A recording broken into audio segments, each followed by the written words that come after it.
हर एक मुल्क के लिए सबसे बड़ी बरकत अमन है और सबसे बड़ी ज़हमत जंग है। जंग से बेहद तकलीफ़ होती है, बहुत से आदमी मारे जाते हैं। सिर्फ वही सिपाही अपनी जानें नहीं देते जो फ़ौज में शामिल होकर लड़ते हैं, बल्कि बहुत सी सुलह पसंद रियाया, उनके कुंबे, बीवियां और बच्चे भी तबाह हो जाते हैं। अयाम जंग में जब फ़ौज इधर उधर कूच कर रही होती है तो खेत बेकाश्त पड़े रहते हैं, क्योंकि किसान खेतों में जाने से डरते हैं। इसी तरह फसलें नहीं हो सकती, कहत पड़ जाता है और बहुत से आदमी फाकों से मर जाते हैं। जब लोगों के खाने को मुनासिब ग़िज़ा नहीं मिलती तो मजबूर होकर वो जड़ें, घास या जो कुछ मिल जाए खा लेते हैं, इसलिए बीमार पड़ जाते हैं। हैज़ा और बहुत से मर्ज़ फैल जाते हैं और अक्सर आदमी बीमारी से ज़ाया हो जाते हैं। अक्सर ऐसा भी होता है कि जब किसी मुल्क में सिपाही कूच करते हैं, वो लोगों को लूट लेते हैं और जो कुछ साथ ले जा सकें ले जाते हैं। चुनाचा तुम्हें मालूम है कि कई मरतबा ऐसा हो चुका है। यूँ तो हिंदुस्तान भर में कितनी ही बड़ी बड़ी जंगें हो चुकी हैं, जिनमें लाखों जानें ज़ाया हुई, मगर हिंदुस्तान के और सब सूबों की बनिस्बत पंजाब पर ज़्यादा वबाल आया। शुमाली हमला आवरों की फ़ौजें कितनी ही बार पंजाब में आईं, जिनके मुफस्सिल हालात तुम अपनी तारीख़ में पढ़ चुके हो। तुम्हें मालूम है कि अफ़गान व अरानी, गज़नवी व गौरी, तुर्क व ततारी, महमूद गज़नवी और तैमूर लंग, नादिर शाह और अहमद शाह अब्दाली और दूसरे यूरश करने वालों के मातहत क्यों कर मुल्क को तबाह करते थे। बेशुमार हिंदुस्तानियों को कत्ल कर डालते थे और दौलतमंद शहरों में से बेइंतहा सीमो ज़र ले जाते थे। चुनाचा शहर दहली कई दफ़ा लूटा गया। ना सिर्फ अजनबी हमला आवरों ने आतिश जंग मुश्तल की, बल्कि हिंदुस्तान के राजा और बादशाह भी बाहम लड़ा करते थे। ऐसी खाना जंगियों के हालात भी तुम तारीख़ में पढ़ चुके हो। ज़माना हाल की तारीख़ में शायद सबसे बुरा वक्त औरंगज़ेब की वफ़ात और औरंगज़ेब हुकूमत के क़याम के दरमियानी ज़माना था, यानी 1700 से 1820 तक, बिलखसूस औरंगज़ेब की वफ़ात से बाद एक सदी। इसे बदअमनी, बद इंतज़ामी और खुदसरी का ज़माना कहते हैं। औरंगज़ेब के इंतकाल के बाद सल्तनत मुग़लिया टुकड़े टुकड़े हो गई और हिंदुस्तान भर में कितनी ही खुद मुख्तार रियासतें कायम हुईं। ये छोटे छोटे हुक्मरान लगातार आपस में लड़ा करते थे। मरहटों की फ़ौजों ने सारे शुमाली और वस्ती हिंद को तख्त-ओ-ता राज किया, मुल्क को वैरान कर डाला, लोगों को लूट लिया।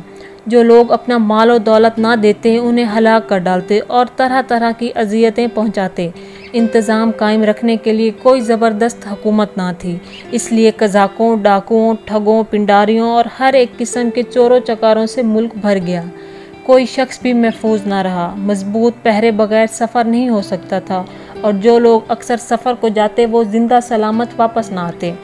तुम जो सुलह व अमन के इस ज़माने में रहते सहते हो, इन दिनों के कत्लो गारत के वाक़यात का अंदाज़ा नहीं लगा सकते। गुज़िश्ता साल 60 बरस के अरसे में शुमाली हिंद और कम अज़ कम 100 बरस से जनूबी हिंद के अंदरूनी हिस्सों में कोई लड़ाई नहीं हुई। हमारी मौजूदा सरकार निस्फ़ शार के अहद फरमा रवाई में हर तरफ अमन व अमान ही नज़र आता है। मुल्क के हर एक हिस्से में अमन का सिक्का बिठाने के लिए ज़बरदस्त हुक्मरानी की ज़रूरत हुआ करती है, जो बदअमनी ना होने दे, बागियों को दबाए रखे, बैरूनी हमला आवरों को मुल्क में घुसने ना दे और डाकुओं और रेज़नों को इज़ा रसानी से लोगों को बचाए। हिंदुस्तान के बाशिंदे मुतारिफ नस्लों और कौमों के हैं।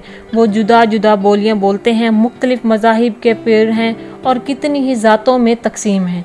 एक सिख या पठान किसी बंगाली, मराठे या मदारी से बिल्कुल अलग थलग है। इनकी शक्ल सूरत, लिबास व अदात, ज़बान और मज़हब बिल्कुल अलग-अलग हैं। शाज़ो नादिर ही कोई ऐसा शहनशाह हिंदुस्तान में हुआ हो जिसने सारे हिंदुस्तान पर हुकूमत की हो और इन सब कौमों, नस्लों और मज़हबों में इसने अमन कायम रखा हो। हत्ता कि अकबर और जहांगीर, शाहजहां और औरंगज़ेब जैसे बाइक़्तिदार मुग़ल शहनशाहों ने भी सिर्फ शुमाली हिंद और वस्त हिंद के कुछ हिस्से पर हुक्मरानी की है। इन दिनों रेल और तार का तो नामो निशान भी न था। अच्छी सड़कें भी बहुत कम हुआ करती थी। इस वास्ते इन शहनशाहों के अहकाम की तामील सारे मुल्क में नहीं होती थी, मगर अब मुल्क हिंद पर ऐसा बाजबरत बादशाह फरमा रवां है जिसकी टक्कर का कोई शहनशाह इससे पहले नहीं हुआ। वो दुनिया भर में सबसे कवितर और ताकतवर है। इसकी बरी और बहरी फ़ौजें अमन कायम रख सकती हैं, बागियों को मुती कर सकती हैं और हमला आवरों को धकेल देने की ताकत रखती हैं, और ख़ुसूसन शहनशाह मुअज़्ज़म जॉर्ज पंजम हैं। इन सब जगह अमन व अमान है। उन रियाया को यही दरकार है। ज़मींदार बेखटके अपने खेतों में ज़राअत करते हैं और किसी को उन्हें डराने की जुर्रत नहीं। عمدہ سڑکیں، ریل اور تار سب جگہ موجود ہیں، ایک دوسرے سے ایسے قریب تر ہو گئے ہیں کہ پہلے یہ بالکل محال تھا۔ ہندوستان اور وسط ہند باہم پیوستہ ہیں اور ہر ایک ساحل پر دخانی جہاز پھرتے ہیں۔ کسی مقتدر مغل شہنشاہ کو تو دہلی میں اپنی سلطنت کے دور و دراز حصوں کے واقعہ کی خبر ہفتوں میں پہنچتی تھی اور فوج کی نقل و حرکت میں مہینے لگ جاتے تھے۔ شملہ میں بیٹھے بیٹھے ہزاروں میل کے فاصلے کے بنگال، برما یا مدارس کے ہر مقام کے واقعے کی خبر 2-1 گھنٹہ میں سن لیتے ہیں اور 3-4 دن کے اندر اندر جہاں چاہیں ریل کے ذریعے سے فوجیں بھیج سکتے ہیں۔ جب تک شاہ برطانیہ ہندوستان پر فرما رواں ہے، کسی جنگ و جدال کا اندیشہ نہیں، ہر جگہ امن رہے گا اور ہر ملک کے باشندے خوش و خرم اور محفوظ رہیں گے۔